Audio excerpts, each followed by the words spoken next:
All right, Phil back again here. So I've got another great story, one of my favorite of all time. So I have several points in my life where the good Lord stepped in and let me know that he was there watching over me. And this is one of my favorites. So I had just moved to Oregon a year, 2 years. I'm not sure how long we lived there. But I had an ATV and I have the trailer. In fact, I still have the same trailer. I still have the same ATV, but the ATV's fallen apart. We don't use it anymore. We've got a replacement, but we still have the same trailer. And what I would do is I would use this trailer, go out into the woods, find some wood ready for firewood and cut it up and then throw it in the trailer and then stack it up for firewood. So I was at this point and I had mine. I threw the saw into the back of the truck or the back of the trailer and I drove out to the firewood area. And I started cutting and it wasn't cutting well. I could tell. And then my chain was too loose and I didn't have the right tools. And the next thing you know, the chain popped off the bar and this was just a mess. So I did find the right tools, took the saw apart, and then thought, you know what? I'm going to go back. I'm going to get my sharpener, and I am going to sharpen this chain because it's not cutting very well. So I threw everything into the back of the trailer. Now, if you've ever taken a chainsaw apart, say a Stihl chainsaw, there are two nuts that hold the clamp together. And you take those two nuts off, and then the bracket comes off, and the chain comes off. Everything's fine. So I threw everything into the back, including these two nuts. Well, the trailer that I have has a back on it that can lift up and down.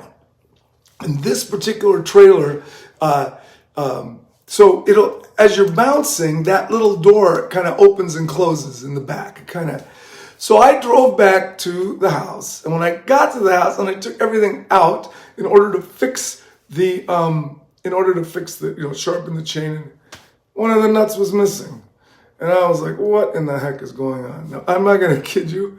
My wife walked out onto the balcony and said, what's going on? You weren't gone very long. I said, well, the chain needs to be sharpened, and I got the chain, but now I'm missing a nut. And she said, well, you should go to the store and you should go buy a nut because you're never going to find a nut. Where is it? And I told her it fell out of the back of the trailer. So she said, there's no way you're going to find this nut. Drive to the store. Well, of course, when your wife says you're not going to find something, you got to try, right? So what I did was I retraced my steps. And for some reason, I took the other nut with me. So I had the one nut, and I knew it, and I knew I was looking for a nut just like that. And I walked back to where the trailer had been parked where I was cutting firewood. And on my way back, I got about halfway back, and I'm looking at the grass that I haven't cut. Actually, I just cut the grass, but so there's lots of little grass pieces over the top. So I thought to myself, hey, I know what I'll do. I'll drop this nut, and I'll see what it looks like, and that'll help me sort of calibrate my eyes so that I could find the nut. So I dropped the nut, and it just completely disappeared into the grass. And I thought to myself, wow, okay, so now I'm going to lose both nuts. This is stupid. And at that point, I had made a decision that I wasn't going to find the other nut. I'll get the first nut back, and I'll go to the store, and I will buy another nut. And I reached down, dig through the grass to find that first nut. And I am not lying, sitting right next to that first nut was the second nut. And I was just like, wow.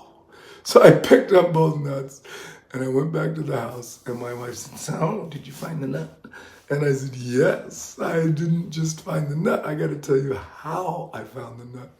And I showed her the nut and told her the story. And of course she was, but it was awesome. So thank you, Lord, for helping me find the second of two nuts. Bye-bye.